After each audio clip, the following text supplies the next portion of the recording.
Salut les mecs et bienvenue sur Football Evolution. Je vais vous donner 5 conseils pour que vous puissiez vraiment progresser et ça va pas passer par des exercices de motricité. Donc je vais pas vous mettre des petites coupelles de ce côté-ci et de ce côté-ci pour vous dire ensuite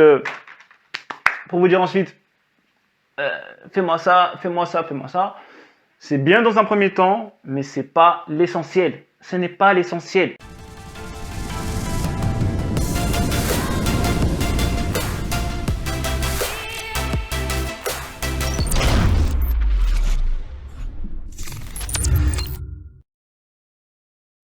Vous m'envoyez des messages sur Instagram. Ouais, Brian, donne-moi des exercices pour faire ci, donne-moi des exercices. Avant même de pouvoir faire des exercices, pour pouvoir commencer à progresser, il faut déjà vous poser les bonnes questions. Si vous ne vous posez pas les bonnes questions, vous allez travailler dans le, je vais pas dire dans le vent, parce que faire quand même des exercices, c'est bien sur le plan athlétique, sur le plan motricité, c'est très bien aussi, mais c'est pas l'essentiel. Le conseil numéro 1 que je vais vous donner, donc écoutez bien et suivez bien cette vidéo jusqu'à la fin. Premièrement, vos qualités. Qu'est-ce que vous êtes capable de faire mieux que les autres? Qu'est-ce que vous faites mieux que les autres? Qu'est-ce qu'on vous a déjà dit une fois en vous disant « Ah, tu es super fort dans ça ». Peut-être que tu cours vite, peut-être que tu sautes plus haut que tout le monde, peut-être que tu as une qualité de passe qui est meilleure que les autres, peut-être que tu es technique, tu es plus à l'aise avec le ballon. Bref, vous avez une qualité qui est innée, qui est en vous. Et je vous ai déjà fait une vidéo sur comment trouver son poste, où mettre ses qualités au meilleur poste, et elle est juste là d'ailleurs, et je vous parle de ça, je vous dis que au fond de vous, vous avez des qualités que personne ne peut vous enlever. Vous devez trouver ces qualités dans un premier temps, c'est très important. Je vous ai même mis à disposition le programme Ultraford. Avec le programme Ultraford, vous allez pouvoir travailler sur 3 points. Indispensable aussi si vous voulez avoir une perspective de réussite. Premièrement, encore une fois, quelle est votre qualité première? Vous allez pouvoir trouver votre qualité. Donc je vous explique comment faire et à qui vous adresser. Deuxièmement, où sont les sites les plus importants que vous pouvez trouver si vous voulez gagner en crédibilité. Et le troisièmement, où trouver les meilleurs clubs les plus proches de chez vous. Donc ça, c'est des choses que vous devez connaître. Je ne vous demande pas à la rigueur de les faire, mais au moins de les connaître. Donc c'est en bas dans le lien de la description, vous téléchargez et ensuite vous accédez au programme et vous faites ce que vous avez à faire à l'intérieur. Ensuite, le conseil numéro 2. La loi de Pareto. J'ai fait aussi une vidéo là-dessus. Elle est juste là, ici, là. Celle-ci, regardez-la, elle est très importante.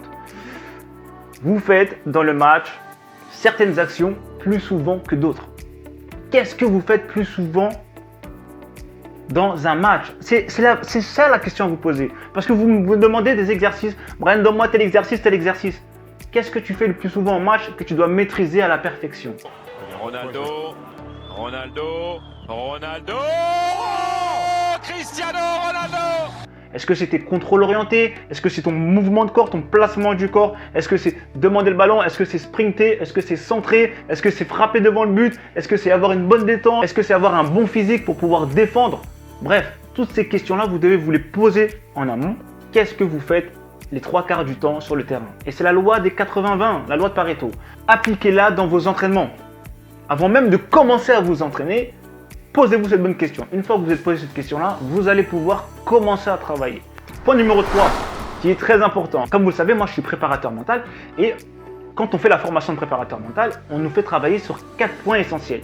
4 points essentiels qui sont très importants pour la performance. Nous, ce qu'on cherche en tant que préparateur, en tant que coach, c'est la performance. Et pour qu'un joueur puisse performer, il faut qu'il soit bon sur 4 points différents. Donc, premièrement, sur le plan technique. Maîtriser son ballon, c'est la base. Faire une bonne passe, 5 mètres, 10 mètres, 15 mètres, transversale, ça, on appelle ça la technique. Maîtriser votre ballon, c'est la base. Ensuite, vous avez sur le plan tactique. Tactique, c'est-à-dire comment bien vous positionner sur le terrain, comment coulisser en même temps que votre coéquipier de manière à ne pas rentrer dans les zones des joueurs, etc. D'ailleurs, je pense que je ferai une vidéo dessus parce que je pense que vous en avez besoin. Il y en a beaucoup qui ne savent pas comment se positionner. On n'a pas tous la chance d'être en centre de formation. Je pense que je ferai une vidéo dessus et je vous mettrai les zones en fonction des différents postes. D'ailleurs, mettez-moi dans les commentaires si ça vous intéresse. Comme ça, si ça vous intéresse, je le fais. Si ça vous intéresse pas, je ne le fais pas et je passerai à autre chose. Point numéro 3, qui est le physique. Donc là, bien sûr, là, il faut vous muscler, il faut faire du travail athlétique de manière à être bon et en bonne condition physique pour pouvoir performer sur le terrain, pour pouvoir durer 90 minutes. C'est la base aussi. Et ensuite, vous avez sur le plan mental. Donc, vous avez ces 4 aspects-là. Si vous voulez être performant, si vous voulez être bon, vous devez être opérationnel sur ces 4 points-là. le plan technique, tactique, physique et mental. Si vous êtes bon sur ces 4 points-là, à ce moment-là, vous allez pouvoir performer et avoir des vrais résultats. Mais ça, c'est une chose aussi sur laquelle vous devez travailler. Et pour ça, il faut vous faire accompagner. Ça ne vient pas comme ça, du jour au lendemain. Trouvez un coach, trouvez peu importe qui vous voulez, un mec dans la rue, lui demandez des conseils. Trouvez ces gens-là et demandez-leur de vous aider. C'est très important à travailler sur ces 4 aspects-là. On va passer au 4e point qui est aussi très important, c'est la planification. Planifiez vos séances d'entraînement. Vous ne pouvez pas vous lever le matin et ne pas savoir ce que vous faites. Quand vous allez à l'école, vous avez votre planning. Lundi, mardi, mercredi, vous ne vous inventez pas des cours, les gars. Vous ne vous inventez pas des cours. Vous ne dites pas, bon, ben, aujourd'hui, je vais peut-être me faire une petite séance de maths et puis après, peut-être que je vais faire de la science. Ou... Non. Tu sais déjà ce que tu as à faire. Le lundi, tu as français, maths, anglais, histoire. Bref, bah, t'enchaînes comme ça la journée. Vous devez tout savoir un planning. Tout savoir un planning de manière à pouvoir vous dire, ok, lundi, je travaille sur ça. Mardi, je travaille sur ça. Mercredi, je travaille sur ça. Et ensuite, vous mettez des objectifs. Objectifs de processus, objectifs de résultats. Planifiez vos semaines. C'est mieux de faire des plannings à la semaine. Comme ça, vous pouvez vous dire, bon, voilà, cette semaine-là, je suis indisponible. Je vais devoir travailler sur ça. Et faire le travail de la bonne manière. Et ensuite, le dernier point que je voulais vous dire, bien sûr, c'est l'hygiène de vie. Ça, c'est la base. Bien vous hydrater, manger. De temps en temps, faire des régimes intermédiaires. Il ne faut pas tout le temps manger également, sinon vous allez prendre du gras. Il faut savoir que voilà, nos ancêtres, donc nos grands-parents, nos arrière-grands-parents, bref, nous ont transmis des gènes qui font que on est plus susceptible ou pas à stocker de la graisse plus facilement que certains. Du coup, faites attention à vos repas. Si vous voyez que vous êtes en surpoids, pensez à réduire votre quantité de nourriture. Faites des régimes intermédiaires. Un régime intermédiaire, c'est vous terminez votre repas à 20 h le soir et vous remangez le lendemain à partir de 20 h. Même vous pouvez manger un peu plus à partir de 18 h, vous pouvez commencer à manger. Mais bref, vous faites ça une fois dans le mois, une fois tous les 15 jours. C'est très bien, ça va vous permettre de réguler votre corps et aussi de maîtriser votre prise de poids. Donc voilà, gars, vous avez quelques conseils qui sont très importants à comprendre, qui sont très importants à mettre en place, à pratiquer, à appliquer.